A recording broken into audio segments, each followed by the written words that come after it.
Jesus is my. Yo, if it's all Bora, sorry, me. Mr. Waka, sorry, be free now, and then okay, so they can't. Charismatic, sorry, now, those who are going to now, Boma, I can't, or my son back, okay. If I say a bit, some of us are form. Yo, macha better to phone you and very good, like I say, macha, a tip for muti, so macha, yo, ma, Rose, macha, oh, USA. I want to decide the free America Bremy. It's shrunk out, you ready, Miss Yo, better to be the baby, say that kind of crazy, you didn't find years to be a cherry penny 2,000 over years ago, yes, or bass as so, or you send a senior to we, you know, obey jar, then someone say it was as you say. Obi a odon no beti no bi a obefa dinner to so bia on fa the brass on your day embo fi se koto we on your day on wanoma na se ye hu se su we wu ne hu di din no na ga se wo wi adin no but ni su de wa your day wan fa ha nti ye na ye cheche sa no mo se 2000 years ago de na won no de nti o ka se na mo hu ne pre ama ne kwa ma ya de hye no enie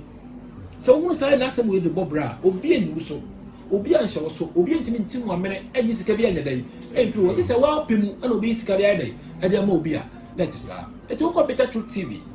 YouTuber you can send me brew ho say na fe na utie ya ko hwe send me brew ho abedi mu sem 100 years back obi no bit makasa asem we bi da fi say mo man fa ma wa na so ko school untimi hu nka da obeka histories ba mysteries untimi nya dai untimi nka e na ye chochim ye de fa say be kan wi ase ensura ho nyina ho asem so mo nyina ye human institutions meanwhile we are expecting divine institution say osoro e wo nhye bi e wo de ma di pa say obi di so a yintimi from the panel Christo no wade ye no ane ye be chiche ma chew ye Peter mu ye bi na po mu ye bi ane ye de ye chew ete na ya fatu ye ho so ya kan so ra ho nyina church price SDA Pentecost jidi kokko ana fe Jehovah Witness ya kan mu nyina ho asem ene e pese ye ka Pentecostals yi so ho de e ho asem ti se obi ti se ye wura Duncan Williams se de ya ka siem na mekọ mewura ana apeso mesa Otabel ana Adina Sari obi te say Ransford Oben ana still anaba I say money no more de brofo e chechra de no de ma mo hu yehu kakra pa ne say brofo na okan brofo ye sisire kasa pa se ebubo mu a ehu papa de yes about subscribe side de ewo ewura mu a ma wo sheki ma ehu bo na on say ansa na bo akode on tun free so e meche bo bi asase so no odika de hu tun so ansa ti abo ne timi nwane na watona de achi no so wo kase be wo e be fa wo ketwa mene a na ne huhu e na tun so ansa na sanfo say abo no wo ne huhu na e de e we na fu e to bi obe ya de bi no be tete mu bia no obe se ohunahuna ehunahuna ne nti wo fo e to bi so a wontimi hunahuna wo se wo sa no tuma e de aye mre es we are making na kususu enye den enka ho abrabo pe e na efefre kususu mo Matthew 5, 6, and 7, and they subaya yes free through the buyer. Now, what's a young coupon is subay, and no better than do as I said. Today, no, it may play for that. Then they play bill. It is a people, many day, and what it be said they can no people another day. Ubuni bill. Let us say, Lipano, answer the country say, the next day in Subano. I don't know, person until you perceive who be a Christonia. And it says about we pets, apart from we be Bianca, be a so we did a ready, I had whom, but then you can make my day. Adi se de unu so mu ayade hunu na meche mu na mo musa because na mo ko kire sade no me pese be share na topic se de unu so de kan ayade hunu meche wo de ntia enso mo so bo mu hia ke se John the Baptist ka se me de be so de basu na de odi benim eba no wo de oja ana wonkonko be dey ana mo basu yesu oja na wonkonko so bo bi amu bi da ene meche mo ma e kwa be so wati ase na meche da be na topic so de dey e de ma e symbolic na gira ma bebi e ti meche kire enumu se wo ye yo de pa bi e bit ma ye bi na mo si ye hwe woni so na yesu nti wo mo bi eni di enya mre so di pa be dey e be ye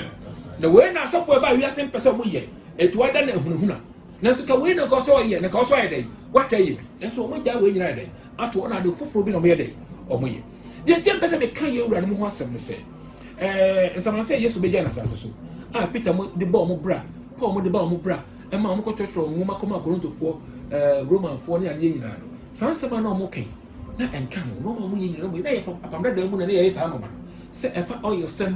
efa abeben tumi bi dukura poma bi dukura sa no ma wo nyina Israel e da ye de do ye Kristo so no Kristo an kire yen sa de we wɔkye tumi a wɔna asɛm nti wɔsɛ sɛ mo gidi akitwa te sɛ snap before kan meka sa kyerɛ ne pa kɛsɛ sɛ ɛnyɛ dɛn ɛtutu ka bɛyɛ dɛn kɛbɛtutu nti wɔde ɛyɛ kan ɛnyɛ dɛn ɛnyɛ deɛ nti ɔho timi baba timi na ɔka kyerɛ sɛ deɛ na ɔpɛ sɛ ne nyama wɔsɛ pɛ sɛ ne hunu adeɛ wɔsɛ ɛne te ne ne ayɛ dɛn ateɛ no ɛno na yɛ nim ɛti sɛ ɛhunu wɔyi a na ɛho yia sɛ ɛdeɛ ho bi yɛ dɛn ɛgu so ɛmo na ɛmɛ dɛn ɛmɛ ɛhwɛ ɛnɛ yɛ wura no mo saa nnwuma wɔyi a na mo gu hɔ a mo wɔ nsɔre fie a mo yɛ dɛn ɔmo yɛ de kyɛ sɛ ɔmo yɛ kristofo wɔn a mo yesu di a yɛ mo di adagorada wɔ yɛ mo ne din da adi nti a ɔmo yesu di na wɔn a wɔn yesu di no yɛ bɛ mo ate di no ho sɛ bɛyɛ abrabɛ mo hyɛ ntumi nka yɛ wura ho asɛm wɔ ne sansa deɛ mo yɛ ntia na deɛ mo yɛ peter mo anyɛ bi paul mo yɛ dɛ agya asɛm gya mo nso mo anyɛ dɛ ɔmo anyɛ adi nti na mo yɛ dɛ mo yɛ ka kusi ma asɛm bi. rajo asɔre a yɛ keka ho asɛm yi yɛ daka williams ne daka wɔ bills ne adeɛ wokɔ ɔmo sɔre no a ɛka me ayɛ sɛ sɛda wosika no kɔkɔ no okura bɛbɛ na ɛnwo egu ɔmo frɛ no anointing and impartation service sɛ yɛpɛ sɛ yɛ anointi obi na ɔkɔyɛ awurade adwuma yɛpɛ sɛ mehu sɛ saa deɛ no kristosom mu ɛwɔ mu ana yɛni biribi de saa wɔ kristosom mu na hene fa na ɔmkɔnya ɔhu sɛ na yɛde memame ka wo no nsa ɛnwo a yɛde gu nipa so yɛwɔ ayaresa honam mu ayaresa wo a yɛtumi de gu nipa so sɛ ɔkan James chapter 5 a ɔka honam mu deɛ sɛ ɔkan Exodus chapter 30 a wɔkyerɛ saa deɛ mu sɛ momfrɛfrɛ do wɔ nifrafo nyansa mu na yɛ obi wɔ hɔ a ne yɛde gu nipa so ɛde ɛnwo no gu no so ɛsi Yesu honam mu ɛsra no ɛsi na Isaiah anan mu sɛ Isaiah mo yɛsra wɔn te sɛ obi te sɛ David mu ne King Solomon mu nyinaa yɛ dɛ yɛsrasra wɔn sɛ ɔmo si Yesu a wɔyɛ ɔhene no ɛnam sɛ obi yɛ diifo a Yesu yɛ diifo ne yɛsra asra wɔsi n'anam mu sɛ obi yɛ sɔfo a ne yɛsra wɔ ɛde wɔsi Yesu deɛ ɛnam mu na Yesu adwuma kɔpem sɛ Yesu bɛba na ɔbɛgye n'adeɛ no na yɛsrasra nipa na ɛnwo no na yɛ obi wɔ hɔ a ɛyɛ different bi a Israelfoɔ yi a Nyankopɔn de mmara to sɛ mo bi anyɛ ɛnwo bi te sɛ wɔn nsa so bio na wo a bɛyɛ saa ne nkum ade nkyɛn no ɛnwo special bi a yɛtwitwi fi nwura mu a yɛde sra nipa si Awurade ɛdan no ade ɛwɔ nwo ahodoɔ bi a yɛde sɛ yare akɛseɛ te sɛ papu yare bi a atena so akyɛ ne ɛnwo bi a yɛde sra wo a na etimi kɔ ɛna James kan ho asɛm wɔ James chapter 5 na wɔn ne deɛ na yɛsrasra mo sa kɔpem sɛ Awurade Yesu bɛyɛ dɛ ɛbɛba nti yɛka Luke chapter 4 verse 16 no ana Yesu baeɛ ana Yesu ka sɛ Awurade ho wɔ mo so fi sɛ wasra me sɛ memmɛka de ho nkyerɛ hiafo na mema nkɔtafoɔ ho nyɛ dɛ ɛmfi nti Yesu Kristo a yɛsra no saa berɛ no a wɔwu yɛ no wasa asɔre nti yɛsra no te ase a yɛntimi nsrɛ obi wɔ dɛ ɛwɔ n'akyi ɛmu da fi sɛ David wuyɛ ansa na yɛsra Solomon wuyɛ ansa na yɛsra obi wɔ saa nti yɛbrɛ ɛnwosrɛ wuraba a bɛgye no ngɔsra no na kɛ sɛ yɛntimi nsrɛ obi wɔ n'akyi bio ɛnti ɛnnɛ kristosom no yɛne obi a yɛ dɛ yɛsra no ɛnwo ana Yesu so sɛ mente adeɛ deɛ nsa yɛm sɛ ɔkan Acts chapter 7 verses 48 a biribi adeɛ nsa yɛm bia menyɛ dɛn mente nti biribi a ɛyɛ honam adeɛ bi a ɛkyɛbi no gu obi so nyɛ yie fi sɛ wɔsɛ sɛdeɛ ne honhom teɛ no ɛte sɛ mframa sɛdeɛ mframa bɔ kɔ faako ɛpɛ ɛne deɛ fire ne deɛ ɛkɔ obi ne yɛ dɛn ɛnim saa na honhom kronkron so adwuma so yɛ dɛn ɛteɛ ɛnti transformation ɛhyɛ ase wɔ honhom fofoyɛ mu na wakoma adane abɛyɛ anyɛ honam adeɛ obi bɛtumi akɔyɛ krɔmfoɔ obi bɛtumi akɔyɛ wudini obi bɛtumi atatu bebree atoto ho basabasa asɛ widie na so Awurade ada Awurade bɛka no na koma mom na bɛyɛ dɛ ɛbɛdane eti su ɛne n'anim deɛ tie no ɛnyɛ ho abrabɔ na ɔbɛyɛ dɛ ɔbɛbɔ abrabɔ ayɛ dɛ aba na koma afei wɔ wiade afei de wɔnyɛ dɛ wɔwia na sɛ wɔnya honhom yɛ dɛ foforoyɛ wɔn ɛne de sɛ obi de mu gu su ɛwɔ asɔ dɛ mu a sɛ wɔ imparte bibi ama wa bɛyɛ na imparte ho nkonkon yɛ dɛ yɛ imparte deɛ ntia yɛ imparte ho nkonkon sɛ pom no wɔ ɛna ɔkyɛ akyɛdeɛ nti ɔba obi so a wɔn na wakyɛdeɛ ɔbɛyɛ dɛ wɔde ma ɛnyɛ na ɔbɛkyerɛ honhom no sɛ me ti bi ayɛ dɛ ama bɛyɛ deɛ bituma ate ama wo bae wɔn nkonkon deɛ ɔpɛ na owura no mu owura mu a na ɔde akyɛdeɛ dɛ ama wo ɛso deɛ wɔyɛɛ no wɔ mɛfa ne sɛ Acts chapter 2 honhom no a double portion spirit na ɔde ma asuafoɔ no ɛno wɔde ɔmo amo for a period of years 3.5 years pɛ menya brebi na mahyɛ da bɛkyerɛ no nkɔm nti mepɛ sɛ kɛno mɛdeɛ no yɛ dɛ ɛto ɔde nti a wɔma ɔmo sɛ tumi no ɔmo timi no ɔmo sɛ gu obi so na honhom ayɛ dɛ aba wɔn so na yɛ Yesu adwuma wɔ so wɔyɛ na nada dwumadie pa wɔ so wɔyɛ paa wɔ so wɔhyɛ aseɛ yɛ ɛwɔ Gentiles mu nhyɛ aseɛ ana ɔkɔ no nti wɔde saa adeɛ no ma ɔmo for 3.5 years nti ada yɛ 6 na bɔ no dwumadie ahodoɔ na yɛ wonders akɛseɛ no mo timi yɛ nyinaa no esizi anya bio nti na ɛma nsoma su bɔ kora sɛ ɔka 1 Corinthians chapter 1 verses 14 na bɛhyɛ da bɛkyerɛkyerɛ mu verses 14 15 16 17 na Paul ka sɛ meka sɛ mebɔ nkurɔfoɔ bi asu a menka sɛ mebɔ asu bio na kyerɛ sɛ wogya asu bɔ no kɔma ne wura no papa na yɛse wɔne yɛ wɔse wɔde hon kronkron no gya ɛna bɔ asuo no adentia ayɛ transformation asubɔ yɛ adane sɛ yɛ yi ofiri tibia bi mu ɛde waba tibia bi mu ɛne yɛ fɛ no asubɔ eti na yɛ sɛ so bi bɛ wurade mu ano abɛyɛ abɔde foforɔ kan nyuma nyina yɛ dɛ ɛtwa ma foforɔ na yɛ dɛ ɛhyɛ aseɛ First John chapter 1 verse 12 wɔse do no ɔgye no wɔn a wɔgye ne deɛ no mama wɔn tumi sɛ wɔnyɛ Nyankopɔn ma ɛmfiri deɛ honam pem na firi Onyankopɔn no amu na ɔyɛ dɛ wawo na kɔtɔ so ɔnyɛ dɛ wɔn wa no ma eti nipa ɔwɔ no sɛ ne nsu tie saa na ɔso so bɛyɛ dɛ ɛbɛtie kan deɛ na maame na awo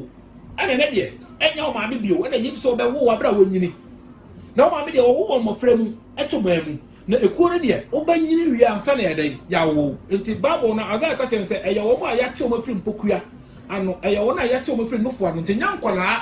ɛyɛ mpanyinfoɔ eti nyame transform life or transform your life no a afei deɛ na wɔte ka no wɔnyɛ dɛ wɔnte bio sɛ nipa sesa nipa bi anyɛ dɛ ɛnhu yɛde nipa bebree no nsuo mu apegyapegya wɔn mu na nso deɛ na wɔte ano yɛ dɛ wɔn te nti Bible sɛ so bi bɛ wurade bɔ na ɔbɛyɛ abɔdeɛ foforɔ no enti enie sɛ kan no deɛ ka ɔ transform yɛ na so wurade na da wo ne ma ɛbi obi na wo ma radio ni sɛ wo ba bɛ kyerɛ ɛno ase na pɛsɛ mo nu sɛ we dey ketewa bi o within that 3.5 years na ɔmo ɛde ɔsɛ gu so ano anya nkonko ne bi no ɛne sɛ subɔ no na yɛ Jewfo nko ana na yɛ ɛyɛ Jewfo nko a na wurade twɛn ade kyerɛ Yesu so kɔɔ yɛ ne daada na Gentiles ɛni kyɛfa Matthew chapter 10 ɔka kyerɛ Yosef sɛ Israel ne nko a wayera nkyɛn kɔ na manya dɛ monko Yesu sɛ kɔ ɔbɛma wiase nyina ade kyerɛ na a period of 3.5 years da wa ɛyɛ period of Eden probation for Israel ɛno na ɔpɛ sɛ mo yɛ mu adwuma kɔsi na kɔ abɔnten wi a afei Yesu no ankasa ɔbɛma wiase nyina afei na ɔso bɛyɛ dɛ ɛbɛbɔ nasu honhom konkro dɛ asu ɛne mu sɛ wakoma bɛyɛ dɛ ɛbɛda dɛ na yɛde mu no nso bebrebe no still nyɛ bɔne na mo da so di na ka nhwehwɛ de ne sɛ obi bɛ wurade mu a na ɔbɛyɛ abɔde fofo ade nti na waba mu ni abɔ wɔ so dada na so deɛ wɔyɛ na ɔyɛ dɛ wɔyɛ ɛkyɛ sɛ wɔetumi yɛ dɛ ɛndim ɛyɛ Israelfoɔ deɛ ɔmo de nsuo na ne de bɔ wɔn so na yɛn deɛ dabi ahyiaeɛ no so kɔsi Cornelius so yɛbɔ Cornelius so wie yɛbɔ no firifo obi na ɔbɔ so bio so obi tumi nya bebreka kofo de abra fabra because Paul ɔnante bebrebe yɛ adwuma bebrebe no wɔ so ɔkae sɛ ɔbɔ nkofo bi asu ɔnkae sɛ ɔbɔ so bio hwɛ nipa bebrebe ba wɔyɛ ɔmo ho adwuma ɔnkae sɛ ɔbɔ so bio nti mysteries bi yɛ dɛ ɛwɔ hɔ a mɛhyɛ bɛyɛ dɛ abɛkyerɛ mu deɛ ma nti Bible no sɛ nya wɔn kronkron na bɛkyerɛ mu a wotumi nti aseɛ saa da bisɛ Yesu ka kyerɛ John chapter 7:16 12:13 sɛ ɛnsɛ pii na ɔsɛ ka meka kyerɛ mu so muntumi nsoa na mɛma wɔn kronkron aba wɔn na bɛkyerɛ mu wɔn nyina nti Yesu Kristo wo akyi wɔn kronkron na bɛkyerɛ bibie mu mɛyɛ te aseɛ nyɛ sɛ akɛyɛ mu sɛ Yesu kora no yɛsom na yɛ dɛn kɛyɛ dɛ kɛyɛ yie bisɛ ɔno ɔbaa ɔsɛ mama sɛ mo nsom me meba sɛ mebɛyɛ dɛ mebɛsom baa ne wo akyi a wɔn kronkron baa no wɔn na bɛkyerɛ mu sɛ yɛma Yesu Kristo de Yesu soro mɛpakyɛ mɛmu aba na Yesu wɔyɛ asɔmrɛ ɛde kɔ ase na mu wo nti Nyankopɔn ama no din so kɛseɛ sɛ kotodua ne kakyɛma nyina mpa mu kasa wɔyɛ dɛ wɔyɛ Awurade ɛma gye Nyankopɔn dɛ ɛne onyam sɛ nya wɔn kronkron ka yɛnya saa asɛ no wei because nyɛ Yesu na ka kyerɛ yɛ Paul nso ntumi fa ne pɛ nso nyɛ dɛ ɛmɛka kyerɛ yɛ sɛ honhom na ɔba akyire na ɔbɛkyerɛ nti honhom na kyerɛ wɔn nyinaa ɛna mu aka mysteries yɛ saa mysteries nkwa na bɛn dɛ ɔbɛka mi wura yo mesa do akɔ akyire kakra wɔ onua question odi nka busa yɛ no ɛfa saa ɛmosra na saa asɔfo yi no mo yɛ asɔfo yɛ atete nipa bebree wɔ ɔman mu ha wɔkɔ obi nim ne wɔn a bɛn yɛ a yɛyɛ hu wɔn yɛ ti wɔn nsɛm no a wɔn yɛ deɛ ma abɛwi asɛ koraa na ɔno sɔfo no ɔno sra wei mu no pɛrɛ kasa deɛ ɔyɛ no nko yi anaasɛ ne som no ɛnyɛ na yɛ busa sɛ mosra papa na wɔn papa bi na wɔn de ma wɔn de a ade nti na wɔn nnwuma no nyɛ papa ɔho sɛ kɔtɔ nwa no ma nti ade ne nya deɛ bi fra seɛ bɛ nyina so nyɛ dɛ ɛnyɛ nti tire ne sɛ yɛ abiaka nyinaa nti saa na nkwala no so asua nti ɔyɛ no ɔte ne ho ɛyɛ adwuma ɔte no na ɔsɔ kɔ ebi na ɔsɔ akɔpɛ ngo bi bɛso mesra nipa ɔso yɛ dɛ bra hɔ nti ɛma Yesu a asɛm a ɔbɛka ɛma mu sɛ mo yɛ baako nipa nyina bɛhu sɛ mena meyɛ dɛ mɛsoma mo wɔyɛ sɛ mete mo firi wei ho wɔyɛ sɛ mete ade nti na wantena mu wɔamfa adom no anyɛ dɛ amɔ ne sɛ business ɛna mo nyinaa baa yɛ sɛ yɛgye so seed Yesu ankyerɛ yɛn saa yɛgye first fruit Yesu ankyerɛ yɛn saa pastors and elders appreciation day Yesu anyɛ dɛ ankyerɛ yɛn saa yɛgye tithe ne nyinaa Yesu anyɛ dɛ ankyerɛ yɛn saa nti sɛ woyɛ wei a awɛ wode sɛ hwan Peter anyɛ bi Paul anyɛ bi ade nti na mo na woyɛ dɛ moyɛ na woyɛ kora wode sɛ hwan enti wei na kyerɛ sɛ monyɛ Kristofoɔ because de Yesu de bɛgyaeɛ no ɛnyɛ na moyɛ dɛ moyɛ ɛyɛ wura Otabe wɔno business plan na ɔkyerɛ kwan bɛfa sɛ ɔbɛyɛ yie so Yesu ka sɛ monhyehyɛ mo adebie wɔ soro beebi a nkankan na nwebɔ anyɛ dɛ ɛnim na mo no wiase ne mu nɔɔma so bi na wiase a ɛgya ne dɔ nyɛ dɛ ɛdi ne mu na deɛ wɔ wiase aniwa akɔ no asekyerɛma wɔ hɔ anyɛ dɛ mfiri gya no what they say most billion bebre gugu bank a year for bebre na wo yi wo so mo so mo poma sa so da na se wa nya ma onwan wa nya dai wa nya ma ti yesu be na se sika bebre be wo yi na gugu bank na year for gu a obusu afo nko ade yen sa nyi wo ni sa ma ha men kan ni so wo do wiase obi ti be no ready man just order ba ko no ye dai uta ba ko obi ti be no ma ma ahunya de no Yakobon so nya dai enka ho mo de ade mo ye no mo fa so mo nyina ye dai e sika yesu kire se de yesu de ye yenka ya ka twa dai aye heaven awo de ma ye se ye dankwa ebuda ba to ko se bi ya so me okay na me so pese bu bisa se me so omu preaching prosperity ene ayide na omu nyina so ba ko ne se omu se Peter e ba yesu wo o kai a ba yesu wo ebusa ne se ye jai niema nyina be di wachi ye jai re nom ene ma aba be di wachi de ne binya na yesu mo aye a o de ma no no wo se de waja ire ne ma no binya eho mo ho emprepre ena oso na isai emprepre no be so je se waja ire no ma dia na wa twiu bibia wo so onya shem ayo de omo kana won se nchichire mu nje se won konko wo mu nje se won timi nchichire won se yesu ne Samaria ne ba de share wo se body amoso bepo so Jerusalem ne drafo so na meka to se brebi ba nya bepo ya na Jerusalem de be so rade do e humu ane de ane de kremu enti ye ntena ho na mu bio wo hia ba no se ma me nsu wo se ye na mo de mo je Samaria mo ye ne mu ni asebia na da obeje mo nsu wo se se won de me bi se nsu yi a ko ba ma me nsu a me no sko me de me na me so mo nsu a wo no sko nya dai e no da na je se wo me afiti bi bi mai dai abati bi me o me afiti ye so mo ye ye mu abade ye so mo nya dai enye ye mu wo eti yesu du asere so no na duane ni ho wasi na mo pede mo mu ni wasi bibia ni ha pa no me ensai ni pata no mu pede de e wa wasi mo fama me no de mu dia be dai e be san na me ba de mu dia anya dai ensada yesu free ha no bosha wo de ma yesu ba me dankwa enya ko na mu ade ti yemfa ko na mu ade anya dai e ma nipa mo wiase no ba ye dankwa eti so du Luke chapter 12 verse 33 wasi mo nto de mu nyina fa me yafo na me nya kotoku a ensai da fa e na ide chire me ke se da obeba no ana di bia wahwe no me hono me o sabe dey ebeka na se nya konam bi ho na o sabe sai dey aka woje konam no no ma o dey enye dey ense da ti no se ye hie dey bia o ba bia enkaboa ede nwe bo anye dey enko se na profo kwanye dey enko bu ani nye dey enkofa na ti se nya konam na se konam dia ye hwa dey bi Peter bai wo nya sikada Paul nya sikada ayan profo bi da fo mu nya bibi kwa na ma dey o mo pore kakra ba se wa dey se to na obebu eno na Yesu ede bro sam hia o se bomu asane be fasa mo nyoma ye dai e ma o se koto soro redu nyankopon no no kwa na ye dai sum no wa mpe wona be pe papa owura kwa fa so ne se o so ye dai o so bi wono wa mpe we e na wo da wo kwa ye dai o kodi achi papa ka pusi mase no de bi musa say e say so de o de room ne say kwa o be fa so o be diska e wa so fi o ko no mo say be the first fruit ai so de kufini ama eni ade sere be ya o be ya bisa say e so on say Yesu an tre yen we on say wo say na mo hu no kre ama no kra mo mai dai aya de hye nti enye discount fi ho ba wo say mo fa mo sanya adwumaden dem fa mo wo no odi hia nti mo mo bi an ho kire na wona so ye dai o bu an asema Yesu di ja ya no na se bare ho na nso wo na bare bu ho na nso ni mu a ebu de na ka be ko nso agu mu o say de kan nso ni mu na so ko nso agu so mo akese na say disika be bre sa di fi ye dai ye ho na ke say Yesu wo be wu e wo wi say enya de hye na wo wi say nya nkwa ene ka say ke Yesu na komi ye mu jai de egura to pressa ebuda aha nti nya sa na o kire ye na kamo mo bi ni kura no na kamo mo nya de o mu ni bie ni bi na ne do mo say ti mo me na sa jiri kakra kura wo mo asa de akamo de wo de bie bi papa na wa je say fi ko oh yeah me last question me questions dey you me so I had last question na time no me who say Duncan Williams o twese ka wa na sorry paso bi eniso yo eda e paso eniso de na me koso na edifo na omwo sa sorry we no efa yewra ozu be pamo ne omo makeka omo hye nkom a yetimi hye nkom ko wiase say omo plan e na ba be di president omo na aka charismatic so nti na okay aha na bete mu say sa nkom hye no ene sa nneoma na omo ye no asafo ni no sa na tie obi susu debi sam commission ye hye sam kom ye hye nkom ma sa ren koso ye ma wiase nkom ana ye nkom o se ye bi se men se ma wiase na wona wo yi o mama no be se o kra mo fi wiase kra de esi ti mo se mo fi wiase enti mama no wiase enti ade bi e fa wiase fo no yo masem ti se ye wura da na samu abrebe na o ka agrada asem de ni abre ka wo da na samu onye Kristo ni mpo wo betu Yesu hu nwum wo to ye nana akofo ado ho dwo so back stage so na o to na se wo so wura no be no wo so wiase ene wo Yesu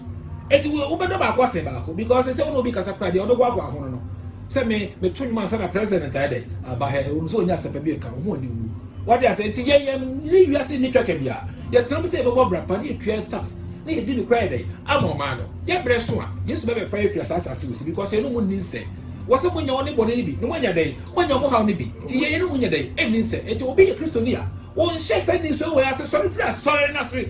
o no o ye no di gu so no o initiate wa made amasunsun bi obi ye nya dey enko ye da ti se peter nye bi po anya bi ade tira we dey o ye yesu se nti ade ye ye nsa ye ada menti asoda so ye ye nsa dey esim to obi we kura bi bia se fa ade gugua ko ye sa ade we bi oboa so wo ma to fa hye sanse we han esum ntimi wura han mu nye dey e ma chena ka mi American so la ko do nyina asem ka ma wo ma e be so le tia me na so be bia mi gyina han mu esum ye wa gye se wura mu a wo ba no abeto han mu ti best so be gyina bonten wo di atem wo ka ka do dey open na so be wura mu dey wo ntimi nya dey e wura na so ma Yesu Kristo di woni mu a wo be timi tim kunim na se wa mu ti kwa wo be dey wo be pem ma Yesu mfa mu se droben mfa ne nsem mfa mu nye dey e ma wiase ma Yesu ntsa so se fumu na bebe Yesu bedru no wo so timi dru inshanka mo amen Amen. Jesus is my